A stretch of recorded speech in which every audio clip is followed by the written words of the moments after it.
Born into a life meant for pain.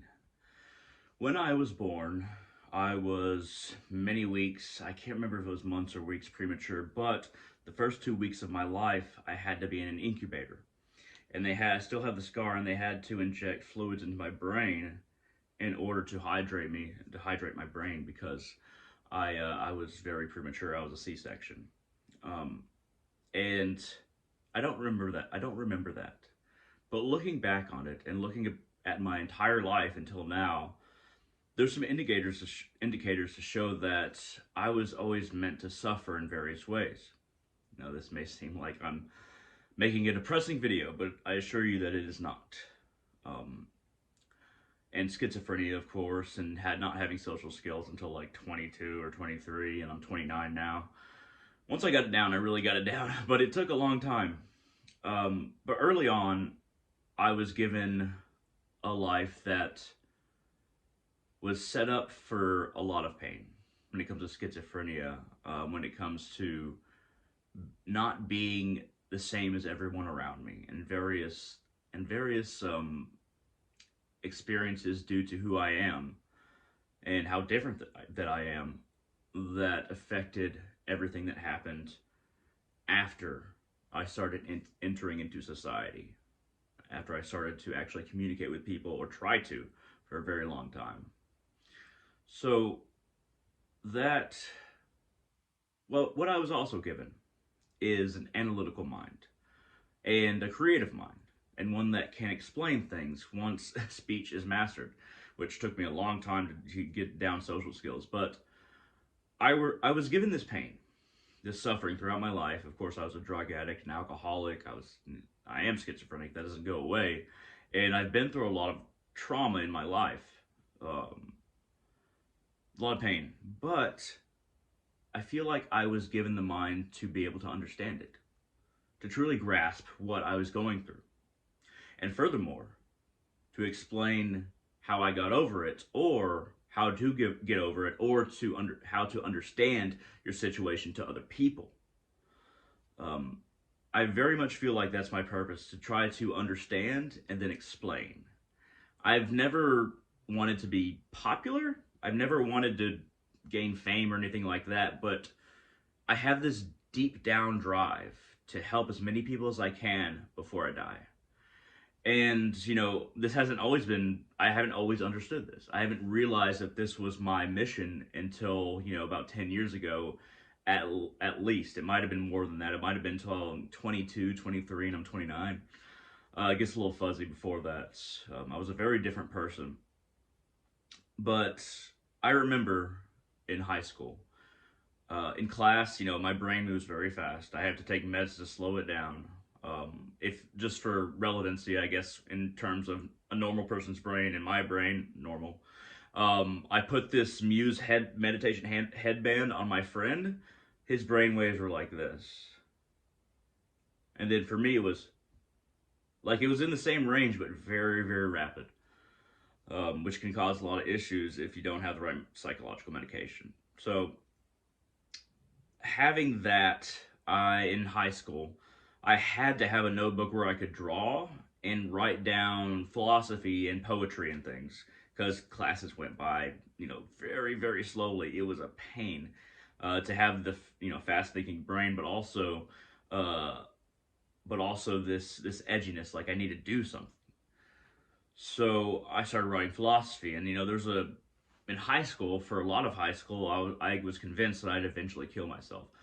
So to I decided to write down what my brain thought about everything.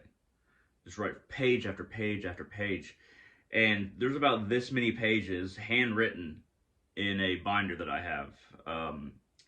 But as I bounced my consciousness off of various things, I realized how much I didn't know.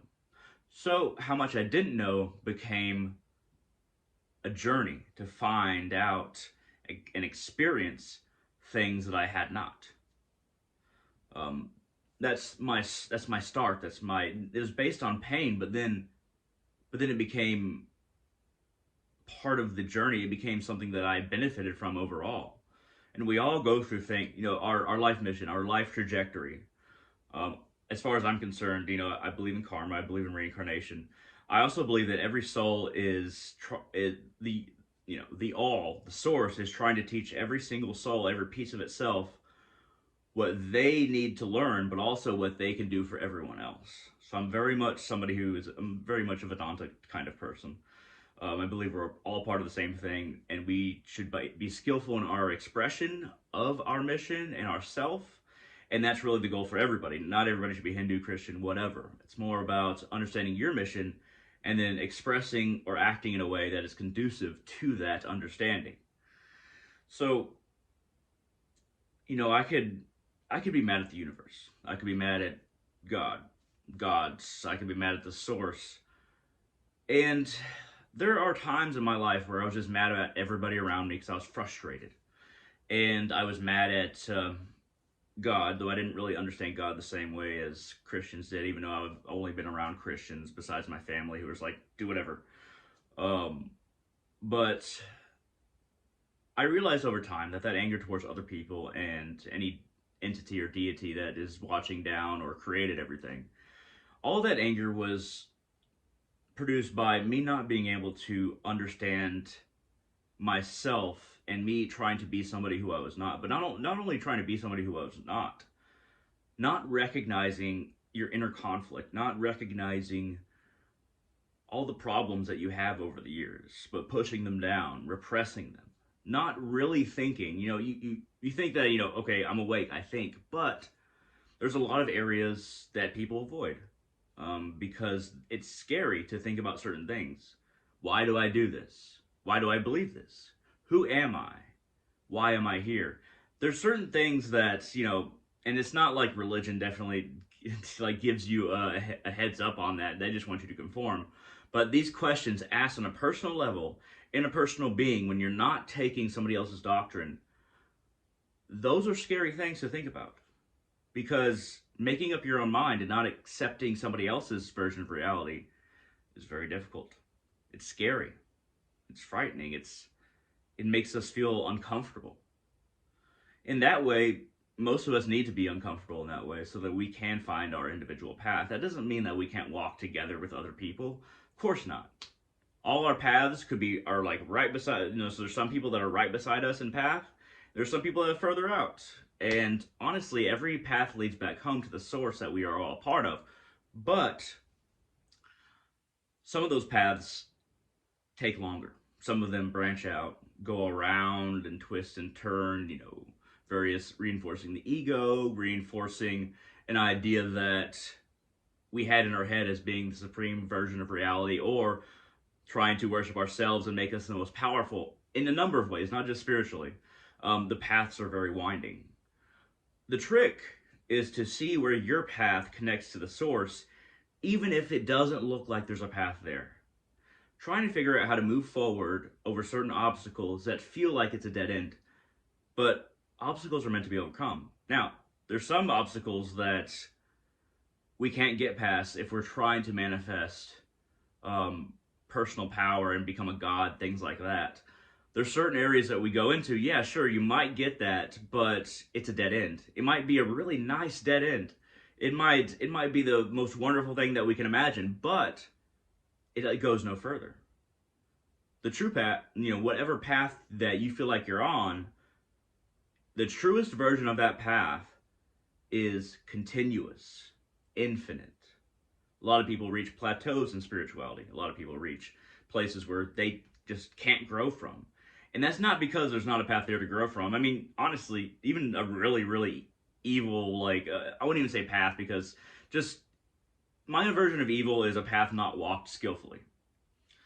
And even that, sure, there's you can gain power. You can be this entity, you can be that entity. You can do all these things to gain power, to gain a sense of authority over your life and the energies around you. But that's ultimately an isolating tactic.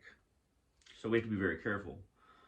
And, this isn't talking about any group in particular as far as compare or contrast. This is like all paths. If you are walking your path well, you're going to find a way through the obstacles. If you're not working it well, and you're not committed, you'll make a detour. But I think what I'm trying to say here, even though it's kind of been a tangent, what I'm trying to say here is that we as individuals, all the screwed up things in our lives, how we're born, what we experience, what we have to realize about the world, all these things, let's say there is no source or there's nothing spiritual and we just, we were just here by random and then we just die. That honestly, I would act very similar to how I act now. I don't need there to be a moral fabric to reality. And this is something I wondered about quite a bit. Would I be the same person if I was completely atheistic and don't think I have an afterlife or reincarnation? Would I be the same person? The answer is, over time, figuring it out, many years, that yes, I'd be a very similar person, because basing your ethics on being rewarded is not as moral as basing your ethics on just helping people, and not for a reason, not for a get back, not for something that they give back to you, but helping people because it's the right thing to do, not because you get a reward, not because you go to heaven, not because you get a good next birth. That is the remarkable thing about humanity, is that, I guess I don't mean to toot my own horn here, but if we think about something for long enough, and we think it out well, we always find ourselves in a better place than most people. Um, there are certain things that I worked through that weren't comfortable. There's certain realizations, like, if there's no God, no spirits, no anything. Granted, I work with a lot of spirits, and I've captured paranormal things, and I do really believe. I don't even mean to catch paranormal things, but it happens. But anyway, even if nothing existed as far as spirituality, God, anything like that existed, that's the chair we have to put ourselves in. Who would I be and what would I do? I'm talking about ethics, morality. I'm not talking about, your job. Would you still help other people? Would you still be the same compassionate person? Or is it based on a reward? So, back to the point, everybody in their individual lives, we all have a unique expression of everything else. There's never going to be another human exactly like you. We have to realize how to channel that uniqueness in a way that can help everyone around us. But first, you have to help yourself, understand yourself, love yourself, and find a path forward. As somebody who suffered a lot, I'll say that I don't think that I would take back even the wrong things that I did. Who I am now is somebody who can at least try to explain things, try to help people. But you don't need to have a YouTube channel. You don't need to be on social media. Just trying to help people.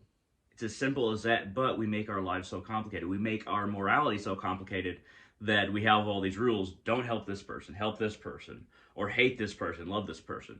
When it comes down to just helping other people, however we try to do that based on the situation, our sense of morality becomes very, very easy. And I'm Hindu, but let's go to a Christian saint. Well, not Christian saints, but Paramahansa Yogananda used to talk about saints in Christianity and Hinduism, things like that, and kind of Eastern, but also very esoteric. He used to talk about how simple saints were. They were direct with themselves. They lived very simply. But their true work was devoted to something that most people can't see.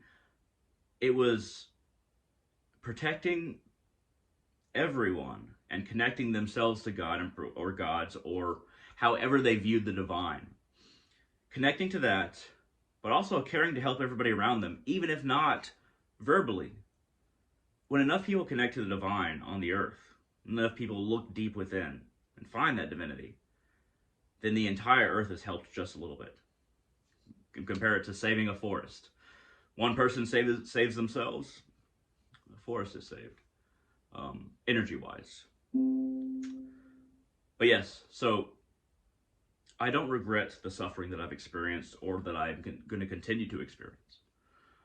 I have fallen in love with trying to use whatever crappy circumstance that I have to the benefit of me spiritually, emotionally, mentally, and for others. But we do have to sort out ourselves a little bit before we act in any major way. But you don't have to wait until you're perfect to help people. Just do it in a very nice way. Just be nice. That's it. And it's it might feel like life is long, that we go through a lot of things and it overwhelms us. And I've been overwhelmed at times. The best advice that I can give is that any major decision that you're going to make in your life, well, if it's ending your life, you need to rest, examine yourself, and find help externally, but also through books. Try to find a solution to the crazy thing that you're experiencing, because I've been there. But when it comes to life, it might seem simple, but learn how to roll with punches. How a boxer fights. They know how to step and where to step. Gurus are very much like that, even though they're completely still and in meditation. And perhaps we wouldn't even call it motion per se. But this world is meant to teach us that there is a deeper nature to us, and that our potential is beyond our physical bounds, and even our conception and imagination and fears and desires. It is my absolute belief that if everyone found themselves, religion wouldn't need to exist. Spirituality would exist, but honestly, the more we work on ourselves, the more this planet becomes harmonious. And you don't have to believe in anything spiritual, anything religious. We produce a species, our species, to develop in a way that will lead to ultimate harmony. That's why dogma and forcing other people into dogma doesn't make sense, because harmonious existence will lead to higher understanding of science and spirituality and the different dimensions, and how a lot of spiritual practices that we're starting to find out a lot of information on scientifically were always a science in and of themselves. We just forgot. Well, most people forgot. Believe in yourself. Find yourself. And however much you're suffering, just know that the least you can get from it, or the most, is to use it to help yourself transform and not fall into the pit of sadness and despair. I've been there too. Anyway, thank you very much for watching. I hope this was interesting. If you want to support my work, feel free to become a patron on Patreon. Basically, I put all my podcasts and YouTube videos there, and you get to see them before anybody else. So if you want to become a patron on Patreon, go to www.patreon.com/darkrealist, capital D, capital R. And if you want to just contact me on Facebook, maybe you want to send me a message, something like that, feel free to go, this is on Facebook Messenger. Feel free to go to www.facebook.com/Hunter_Salazar, HUNTER_SALAZAR. At any rate, thank you very much for watching, and I hope all of you have a wonderful day.